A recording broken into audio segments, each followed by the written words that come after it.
Hello friends, कैसे हैं आप सब। स्वागत है आपका यूपीएससी एट होम प्रविशा के यूट्यूब प्लेटफॉर्म पे।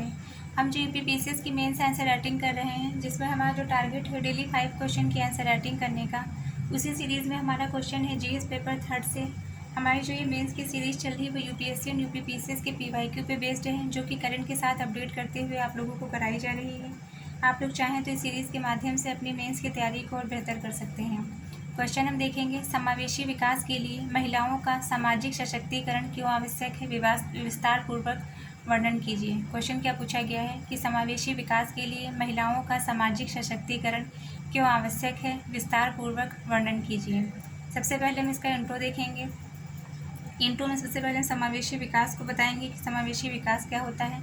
समावेशी विकास का अर्थ एक ऐसे विकास से होता है जिसमें समाज के सभी धर्म, जात, लिंग, वर्ग व समुदाय को अवसर की समानता हो, रोजगार के अवसर पैदा हों, शिक्षा और कौशल प्राप्त करने का अधिकार हो, जिससे गरीबी कम हो और विकास को बढ़ावा मिले।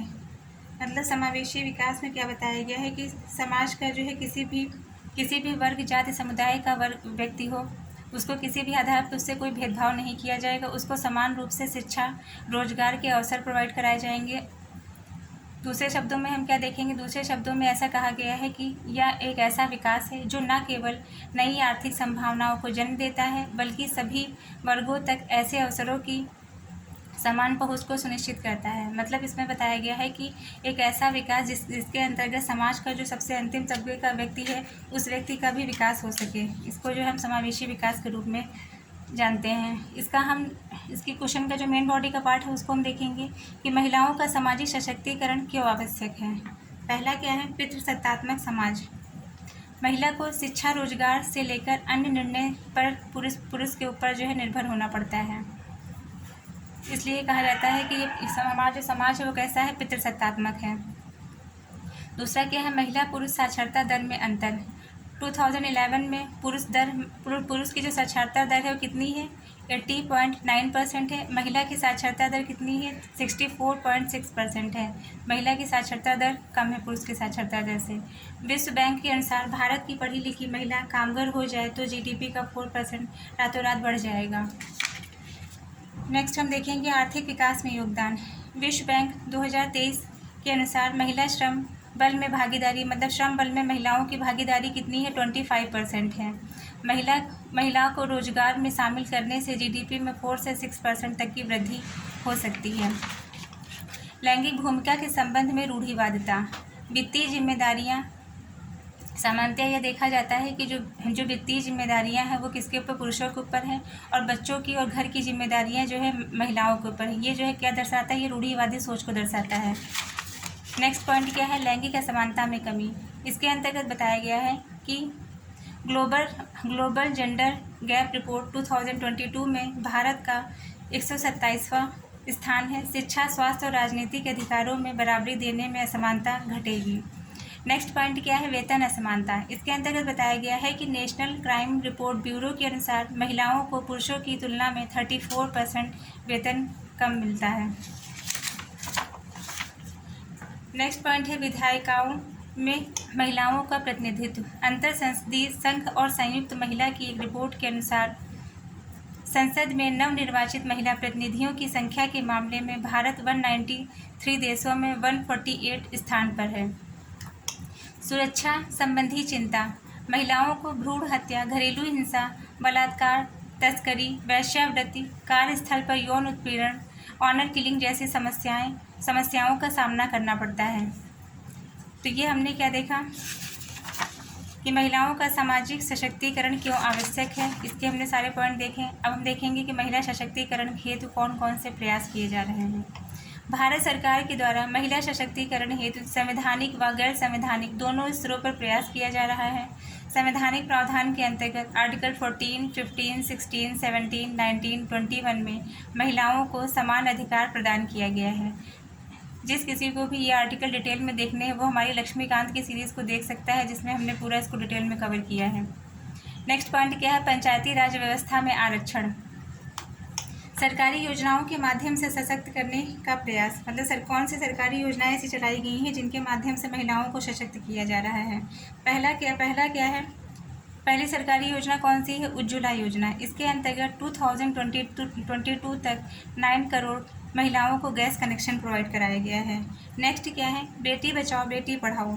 बेटी बचाओ बेटी पढ़ाओ योजना जो है यह भारत सरकार के द्वारा 2015 में चलाई जा रही है। यह पहल लैंगिक संतुलन और लड़कियों के सशक्तिकरण के लिए शुरू की गई थी। कन्या भ्रूण हत्या को रोकना, बालिकाओं को शिक्षित करना तथा जागरूकता कार्यक्रम और सामुदायिक लामबंदी के माध्यम से लड़कियों के कल्याण में सुधार करना ताकि उनके लिए समान अवसर और अधिकार सुनिश्चित किए जा सकें। ये क्या हो गई? बेटी बचाओ बेटी पढ़ाओ योजना होगी। नेक्स्ट हम देखेंगे वन स्टॉप सेंटर।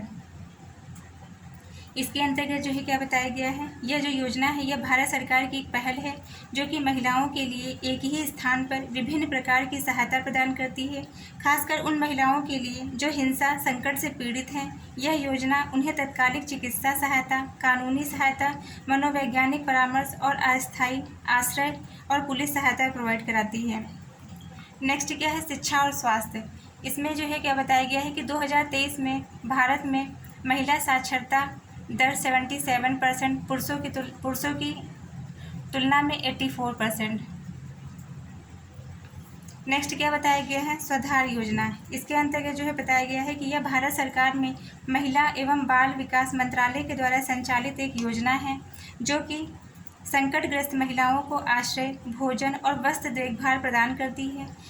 इस योजना के तहत वेश्यावृत्ति, रिहा कैदी और प्राकृतिक आपदा अन्य किसी भी कारण से बेघर और बेसहारा महिलाओं को स्वाधार गृहों में लाया जाता है और व्यावसायिक प्रशिक्षण दिया जाता है। नेक्स्ट हम देखेंगे मुद्रा योजना। इसके अंतर्गत 2023 तक 68% लाभार्थी महिला हैं। प्रधानमंत्री मुद्रा योजना एक भारतीय सरकारी योजना है जो सूक्ष्म और लघु उद्यमों को ऋण प्रदान करती है। यह योजना 8 अप्रैल 2015 को स्टार्ट की गई थी। इसका मुख्य उद्देश्य क्या था? गैर कॉर्पोरेट और गैर कृषि लघु खाते के लिए 20 लाख तक का ऋण जमा किया जा सके इसके अंतर्गत। फिर यह प्रधानमंत्री महिला शक्ति केंद्र। इसके अंतर्गत बताया गया है कि यह भारत सरकार की एक योजना है जिसका उद्देश्य ग्रामीण महिलाओं को सशक्त बनाना है। यह योजना उन्हें अपनी पूरी क्षमता का एहसास करने और सामुदायिक भागीदारी के माध्यम से खुद को सशक्त बनाने का अवसर प्रदान करती है।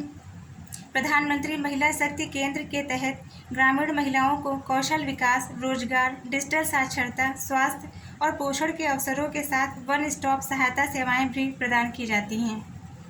नेक्स्ट हम देखेंगे प्रधानमंत्री मातृ वंदना योजना। यह भी भारत सरकार के द्वारा शुरू की गई पहल है। यह गर्भवती महिलाओं और स्तनपान कराने वाली माताओं के लिए शुरू की गई है। एक केंद्र प्रायोजित योजना है। इस योजना का जो उद्देश्य है वह गर्भवती महिलाओं और ब्रेस्ट फीडिंग कराने वाली माताओं को आर्थिक सहायता प्रदान करती है ताकि वे स्वस्थ बच्चे को जन्म दे सकें और उनका उचित पोषण सुनिश्चित कर सकें। तो इन योजनाओं के माध्यम से सरकार ने महिलाओं को सशक्तिकरण करने का प्रयास किया है। इसी के साथ हमारा ये आंसर कंप्लीट होता है। आप लोगों को हमारी जो ये मेंस की सीरीज़ चल रही कैसी लग रही है हमारे कमेंट सेक्शन में ज़रूर बताइए। ऐसे ही पढ़ते रहिए, लाइफ में आगे बढ़ते रहिए। यूपीएससी एट होम प्रविशा के साथ मेंस आंसर राइटिंग करते रहिए। Thank you.